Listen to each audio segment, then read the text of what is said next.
Good morning students. आज हम कण कण का अधिकारी पाठ पढ़ेंगे। इसमें से व्याकरणांश और प्रश्नोत्तर पढ़ेंगे। इस पाठ के लेखक है कवि है डॉक्टर रामधारी सिंह दिनकर। इस పాఠ ఉద్దేశం ఈ పాఠం యొక్క ఉద్దేశం ఏమిటి? పరిశ్రమించడమే విజయానికి తాళపు చెవి. పరిశ్రమించే వ్యక్తి ఎప్పటికీ ఓటమి పొందడు. అతడు ఎల్లప్పుడూ విజయాన్ని పొందుతాడు. ఎందుకనగా కాల్పనిక ప్రపంచానికి సాకార రూపం ఇచ్చేవాడు అతడే. దీని అణువణువు వెనుక అతని శ్రమే ఉంటుంది. అందువలన అతడే అణువణువుకు అధికారి. అణువణువు అనగా కణ్ कण का अधिकारी। इस पाठ के विलोम शब्द संचित करना। संचित करना का विलोम शब्द है खर्च करना। भाग्य का विलोम शब्द है दुर्भाग्य। जाना आना, सुख दुख, मनुज दानव, सफल विफल, सफलता विफलता, पाप पुण्य, पृथ्वी आकाश, विजेत हार, पाना खोना, श्रम आलस, हार जीत, बल निर्बल, पीछे आगे, पहले बाद में, भोगना त्यागना, सम्मुख पीछे, प्रकृति विकृति। अब हम जानेंगे प्रत्यय। भाग्यवाद में प्रत्यय क्या है? भाग्य जमा वाद, वाद प्रत्यय है। अधिकारी ई, देने वाला वाला, भुजबल बल, काल्पनिक इक, विजेत इत, सफलता ता। अब हम जानेंगे उपसर्ग। नर समाज, नर समाज में उपसर्ग है नर। सम्मुख, सम्मुख में उपसर्ग है स। अधिकारी, अधिकारी में उपसर्ग है अधि। विजित वि, सफलता स, साकार सा, विनीत वि, सफल स। अब हम जानेंगे पर्यायवाची शब्द। मनुज, मनुज का पर्यायवाची शब्द है मनुष्य। भाग्य नसीब, तल पाताल, जन लोग, छल कपट, पृथ्वी धरती, श्रम जल पसीना स्वेद, धर्मराज युधिष्ठिर, नर आदमी, नभ आकाश, सुख खुश, कन अनु, लिंग। अब हम स्त्रीलिंग पुल्लिंग जानेंगे। मनुज का स्त्रीलिंग है औरत, स्त्री का पुल्लिंग है पुरुष, नर नारी, कवि कवियत्री, आदमी औरत, लेखक लेखिका। अब हम वचन बदलेंगे शब्दों के। कन, कन का वचन बहुवचन में कन ही जमेगा। पाप पाप, भाग्य भाग्य, तल तल, जल जल, जन जन, बल बल, श्रम श्रम, भोग भोग, अर्थ अर्थ, मनुज मनुज, नर नर, नभ नभ, धन धन। अब हम पहले पद्यांश का शब्दार्थ जानेंगे और भावार्थ जानेंगे। मनुज, मनुज का अर्थ है మానవుడు।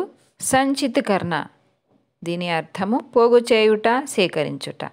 अर्थ संपद, भोगना टू एंज्योर। भाग्यवत, किस्मत को मानने का सिद्धांत फैटलिज्म। छल మోసము చేయుట। पाप పాపము చేయుట। इस भावार्थ, इस पद्यांश का भावार्थ यह है कि कवि रामधारी सिंह दिनकर जी इस कविता में भाग्यवाद के नाम पर दूसरों की कमाई को भोगने वाला तथा श्रमिक के श्रम के बारे में बताते हैं। इस पद्यांश में भाग्यवाद के नाम पर दूसरों की कमाई यानी किस्मत को मानने का सिद्धांत, किस्मत पर भरोसा करने वाले, भोगने वाले तथा श्रमिक के श्रम के बारे में बताते हैं। శ్రమించే వారి గురించి, తర్వాత అదృష్టం కొద్దీ వారు అనుభవించే సంపదలను గురించి ఈ పద్యాంశంలో తెలియజేయడం జరిగింది। कवि कहते हैं कि एक मनुज अर्थ पाप के बल पर कुछ संचित करता है। अर्थ यानी సంపద, సంపదపై కొందరు సంపదపై వారు సుఖాలను పొందుతారు। और दूसरा है भाग्यवाद के छल पर दूसरा आदमी भोगता है। భాగ్యవాద के छल पर అనగా మోసం చేయడం, మోసం చేసి కొందరు సుఖాలను అనుభవిస్తారు।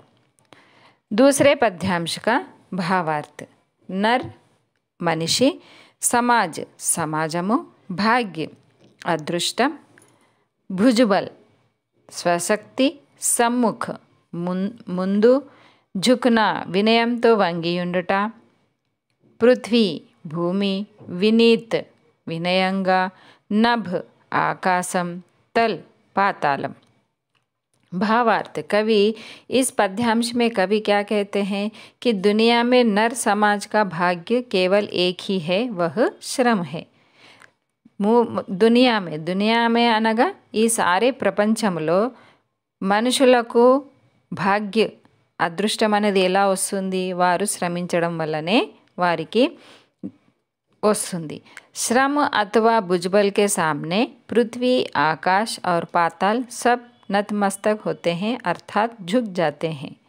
श्रम కష్టపడేవాడి ముందు ఎవరైతే భుజబల్ తన భుజాలను నమ్ముకొని నిరంతరం కష్టపడుతూ ఉంటారో వారి ముందు భూమి, పృథ్వీ అనగా భూమి, ఆకాశము రెండూ కూడా వారిని నతమస్తకం అంటే వినయంగా వారి ముందు వంగుతుంది, ఎందుకు నమస్కారం చేస్తుంది అంటే అందరూ రెస్పెక్ట్ ఇస్తారు శ్రమించే వారిని। तीसरा पद्यांश श्रमजल स्वेद पसीना చెమట, పీछे వెనుక, మత్ వద్దు, విజిత్ విజయం, ప్రకృతి సృష్టి ప్రకృతి, సుఖ సుఖము। भावार्थम इस कविता में कवि कहते हैं कि प्राथमिकता श्रमिक को प्राथमिकता देते हुए कहते हैं कि जिसने श्रम किया है उसी को प्रथम सुख पाने का अधिकार है। ఎవరైతే నిరంతరము కష్టపడతారో వారికే సుఖాలను పొందే ముందు అవకాశము, వారికే అన్ని అధికారాలు।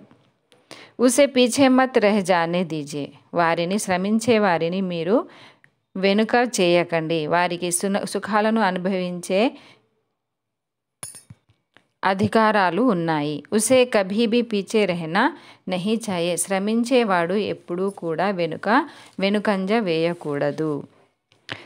చౌథా పద్యాంశ న్యస్త ఉంచబడిన, ధన్ ధనము, కన్ కనము, ధర్మరాజ్ ధర్మరాజు, అధికారి హక్కుదారుడు, జన్ మనుష్యులు।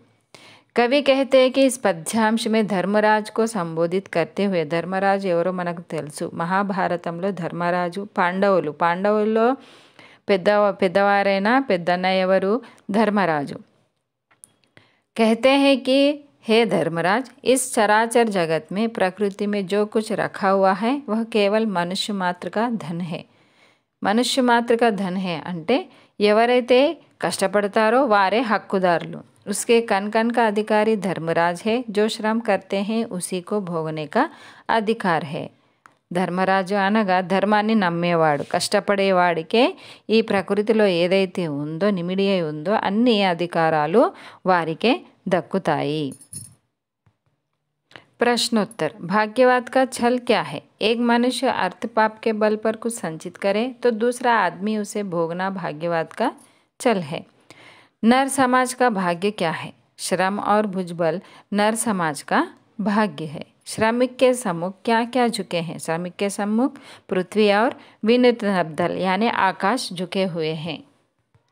श्रम जल किसने दिया? श्रमिक ने श्रम जल दिया है। मनुष्य का धन क्या है? प्रकृति में जो कुछ न्यस्त है वह मनुष्य का धन है। कन कन का अधिकारी कौन है? कन कन का अधिकारी धर्मराज है, यानी धर्म का पालन करना, हमेशा श्रम पर निर्भर होना, वही कन कन का अधिकारी होता है। जो श्रम करता है वही कन कन का अधिकारी है। अर्धग्राह्यता प्रतिक्रिया के प्रश्नोत्तर पढ़ेंगे हम। भाग्य और कर्म में आप किसे श्रेष्ठ मानते हैं और क्यों? भाग्य और कर्म में कर्म को ही श्रेष्ठ मानता हूँ। कर्म यानी क्रिया, काम करने को, श्रम को, क्योंकि कर्म ही सफलता की कुंजी है। ఎప్పుడైతే మనం శ్రమిస్తామో అప్పుడే మనకు సక్సెస్ అనేది దొరుకుతుంది। కర్మ करने वाला व्यक्ति कभी नहीं हारता, శ్రమించేవాడు ఎప్పుడు కానీ అపజయం పొందడు. వహ్ హమేషా సఫల్ హోతా హై. ఎప్పుడు ఎల్లప్పుడూ శ్రమించేవాడు ఎల్లప్పుడూ సక్సెస్ని విజయాన్ని పొందుతాడు. సారా సంసార్ ఉసే ఆదర్ భావ్ సే దేఖ్తా హై. శ్రమించేవాడికే అందరూ రెస్పెక్ట్ ఇస్తారు. శ్రమ్ కర్నే వాలా హీ కన్ కన్ కా అధికారి హై. శ్రమించేవాడే ప్రతి అణువుకు అధికారి. శ్రమ్ నర్ సమాజ్ కా భాగ్య హై. శ్రమ అనేది మనుషుల యొక్క అదృష్టము. ఉస్కే సామ్నే పృథ్వీ వినీత్ నభ్ తల్ జుక్తే హై.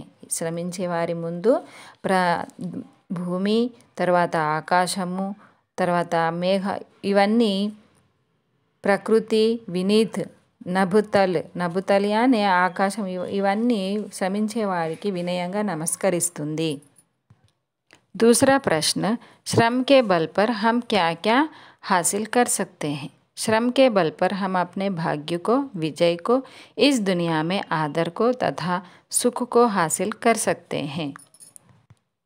శ్రమించేవారు ఈ ప్రపంచంలో అదృష్టాన్ని, విజయాన్ని, తర్వాత అందరి యొక్క సన్మానాన్ని, తర్వాత అందరి యొక్క ప్రేమని పొందుతారు. శ్రమ కే బల్ పర్ హమ్ అప్నే జీవన్ కో సుందర్ బనా సక్తే హై. శ్రమించేవారే వారి యొక్క జీవనాన్ని సుందరంగా చిత్రీకరించవచ్చు. శ్రమ కే బల్ పర్ హీ సుఖ్ ఖూబ్ కమాకర్ హమ్ అప్నీ ఇచ్ఛాओं పూరా కర్ సక్తే హై. శ్రమించినప్పుడే మన కోరికలన్నీ తీరుతాయి, ఎందుకంటే ధనం వస్తుంది కాబట్టి. ఇసీకే సహారే హమ్ దూసరోं का भी పథ్ ప్రదర్శన్ కర్ సక్తే హై. ఇదే విధంగా మనము వేరే యొక్క వారికి ప్రేరణ ఇవ్వగలుగుతాము. శ్రమిక్ జీవన్ హీ సచ్చా జీవన్ హోతా హై. అంటే శ్రమించినప్పుడే అది నిజమైన జీవితంగా మనము భావించాలి. अगला प्रश्न, कवि मेहनत करने वालों को सदा आगे रखने की बात क्यों कर रहे हैं? మానవ జీవన్ బహుత్ మూల్యవాన్ హై. మనుష్య యొక్క జీవనం చాలా విలువైనది. శ్రమ్ కర్కే సఫలతా ప్రాప్త కర్నా మానవ కా జన్మసిద్ధ గుణ్ హై. శ్రమించిన వారికే విజయం అనేది దక్కుతుంది, అది మన జన్మసిద్ధ అధికారము, తర్వాత గుణము కూడా. శ్రమ్కే ఆగే కోయి అసంభవ్ నహీ హై. శ్రమించే వారి ముందు అపజయాలు అనేవి రావు. ఇస్లియే ఆరంభ సే హీ మానవ్ కర్మరత్ హో సఫలతా ప్రాప్త కర్ రహా హై. అందువల్ల మొదటి నుంచి మనుషుడు శ్రమను నమ్ముకొని తను విజయాలని పొందుతున్నాడు. మెహనత్ కర్నే వాలోं से ही सब लोगों को आवश्यक चीज़ें सुविधाएं मिल रही हैं.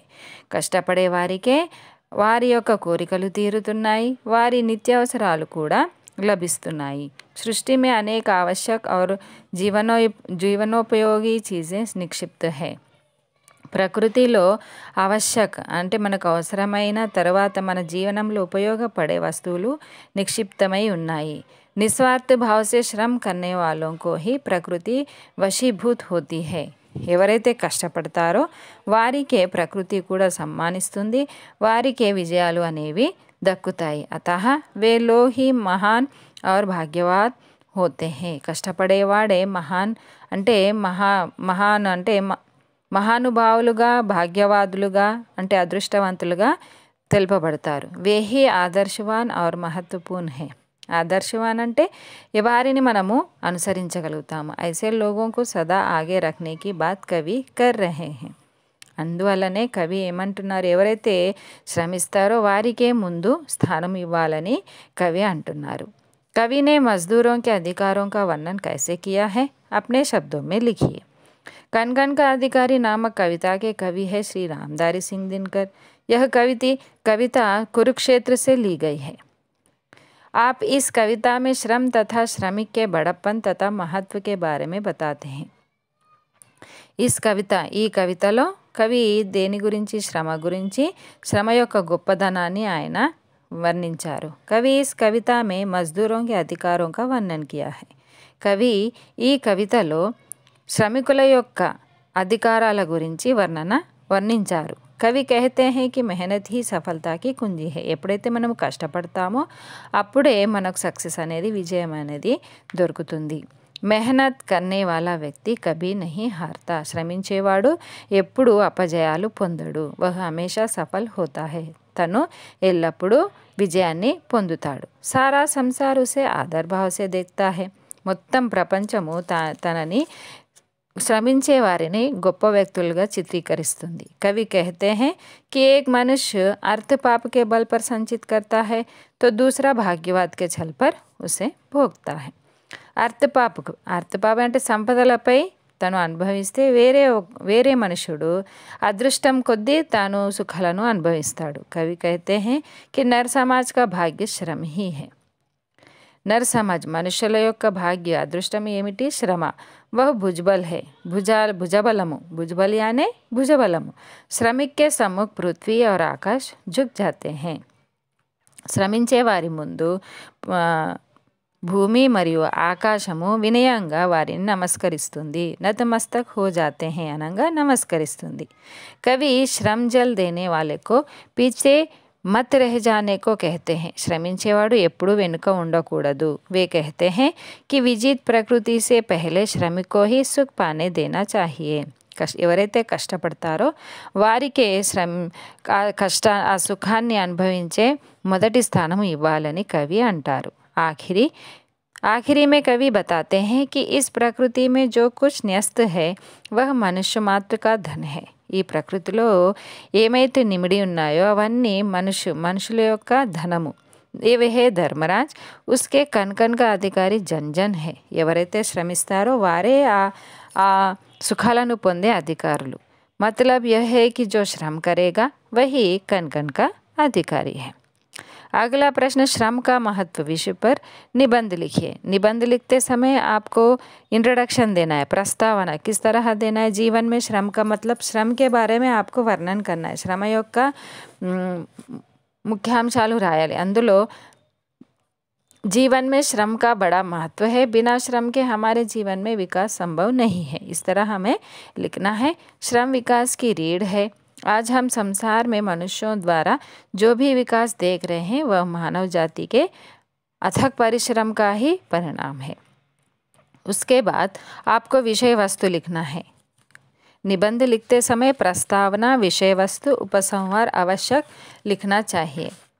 विषय वस्तु में आपको लिखना है, प्रकृति के कण कण में श्रम करने का संदेश देते हैं कवि, और नन्ही सी चींटी अपने भोजन के लिए श्रम करती है। मधुमक्खियाँ शहद एकत्र करने के लिए एक फूल से दूसरे फूल पर उड़ती है। मनुष्य के विकास का आधार भी उसका निरंतर परिश्रम करना ही है। गगनचुंबी भवन, पुल, बांध, सड़कें, लहलहाती फसलें, रेगिस्तानों में फैली हरियाली सब मनुष्य के श्रम का ही परिणाम है। परिश्रमी व्यक्ति कभी असफल नहीं होता। इसीलिए बच्चन जी ने कहा है कि कोशिश करने वालों की कभी हार नहीं होती। अंत में हमें लिखना है उपसंहार। उपसंहार में हमें यह लिखना है कि श्रम उन्नति का आधार है, यह हमारा भाग्य निर्माता है, अतः हमें सदैव श्रम करना चाहिए। श्रम करने वाले कभी असफल नहीं होते, सफलता उनके कदम चूमती है। नर समाज का भाग्य एक है, वह श्रम भुजबल है। जीवन की सफलता मार्ग श्रम है। अपने विचार व्यक्त कीजिए। इसका उत्तर यह है कि नर समाज का भाग्य एक है, वह श्रम है, वह भुजबल है। हमारे जीवन का सफलता का मार्ग भी श्रम ही है। श्रम के बल पर हम अपने जीवन को सुंदर बना सकते हैं। श्रम के बल पर ही हम खूब कमाकर अपनी इच्छाओं को पूरा कर सकते हैं। श्रम करके हम दूसरों का भी पथ प्रदर्शन कर सकते हैं। श्रमिक जीवन ही सच्चा जीवन है। श्रम करने वाले व्यक्तियों के आगे सभी झुक जाते हैं, हमें आदर करते हैं। श्रम के बल पर ही हम अपने भाग्य को और विजयों को भी हासिल कर सकते हैं। इसलिए हम कह सकते हैं कि जीवन की सफलता का मार्ग श्रम है। अब हम पढ़ेंगे भाषा की बात। यहाँ पर 3 शब्द दिए गए हैं। उन 3 शब्दों के पर्यायवाची शब्द यह है। जन का पर्यायवाची शब्द है लोग, जनता। पृथ्वी का पर्यायवाची शब्द है भूमि, धरा, जमीन। धन का पर्यायवाची शब्द है संपत्ति। विलोम शब्द, पाप का विलोम शब्द पुण्य है, सुख का दुख है, भाग्य का दुर्भाग्य है। पुनरुक्ति शब्द, यहाँ पर पुनरुक्ति शब्द माने एक ही शब्द बार बार आवृत्ति होना, तभी उसे कहते हैं पुनरुक्ति शब्द। जैसे कि उदाहरण जन, जन जन, कन कन, यह पुनरुक्ति शब्द है। इनका हम वाक्यों में प्रयोग करने पर क्या बनेगा? वर्षा के कारण जन जन का मन हर्ष से भर गया, कण कण का अधिकारी जन जन है। अब हम वचन बदल लेंगे। मजदूर का वचन बदलने पर बनेगा मजदूर, मेहनत का मेहनत, करता है करते हैं। भाववाचक संज्ञा में बदलकर लिखिए। यहाँ पर दो शब्द है भाववाचक शब्द भाववाचक संज्ञा, यानी अगर उदाहरण मनुष्य है, अगर उसमें हम प्रत्यय जोड़ जाते हैं तो वह भाववाचक संज्ञा बनता है। जैसे कि उदाहरण मनुष्य है, उसमें हम ता प्रत्यय जोड़ने पर क्या बनता है? मनुष्यता। उसका अर्थ भी बदल जाता है। जैसे मनुष्य यानी मनीषी, मनुष्यता ने मानवत्वमु, मतलब अर्थ बदल जाता है। इस तरह यह भाववाचक संज्ञा बनता है। मनुष्य को ता प्रत्यय जोड़ने पर मनुष्यता, वह भाववाचक संज्ञा बनता है। मजदूर को ई की प्रत्यय जोड़ने पर क्या बनता है? मजदूरी। इस तरह भाववाचक संज्ञा हम बदल देते हैं। अब हम संधि विच्छेद पढ़ेंगे। यद्यपि पर्यावरण, यद्यपि का संधि विच्छेद बनेगा यदि जमा अपि, पर्यावरण का परि जमा आवरण। समास विग्रह, श्रम जल, श्रम का जल, तत्पुरुष समास। नभ तल, नभ और तल, द्वंद्व समास। भुज बल, भुज का बल, तत्पुरुष समास। उपसर्ग, अभाग्य, अभाग्य में उपसर्ग है अ, दुर्भाग्य में दु, दुर, सुभाग्य में सु। अब हम जानेंगे प्रत्यय। प्राकृतिक में इक है, अधिकारी में ई है, भाग्यवान में वान है। लिंग बदलना, स्त्रियां पुरुष श्रमिक के रूप में मेहनत करते हैं। इसका लिंग बदलने पर पुरुष का स्त्रीलिंग क्या बनेगा? स्त्रियां, स्त्रियां श्रमिक के रूप में मेहनत करती हैं। पद परिचय, पद परिचय यानी यहाँ पर एक वाक्य दिया जाता है, उसमें एक शब्द को रेखा खींची जाती है, उसका आपको पद परिचय लिखना है। जैसे कि वह शब्द क्या है? यहाँ पर उदाहरण के लिए देखिए, एक मनुज संचित करता है अर्थ पाप के बल से। तो यहाँ पर एक जो है रेखा खींचा गया है, वह उसका पद परिचय हम इस तरह देंगे। देखिए, एक जो है संख्यावाचक विशेषण है। यहाँ पर मनुज क्या है? मनुज का संज्ञा है। संचित करता है, वह क्रिया है। और अर्थ, अर्थ संज्ञा है। पाप, वह भी संज्ञा बन जाता है, भाववाचक संज्ञा बन जाता है। इस तरह एक एक शब्द के बारे में हम उसके बारे में हम जानकारी देते हैं और वह क्या है, मतलब भाषा भेद के बारे में हम वर्णन करते हैं, वह पद परिचय कहलाता है। तो बच्चों, मैं आशा करती हूँ कि आपको यह वीडियो अच्छा लगा हो। अच्छा लगा तो मेरे वीडियो को लाइक कीजिएगा, अपने मित्रों को शेयर कीजिएगा और मुझे सपोर्ट करने के लिए मेरे चैनल को सब्सक्राइब कीजिएगा। धन्यवाद।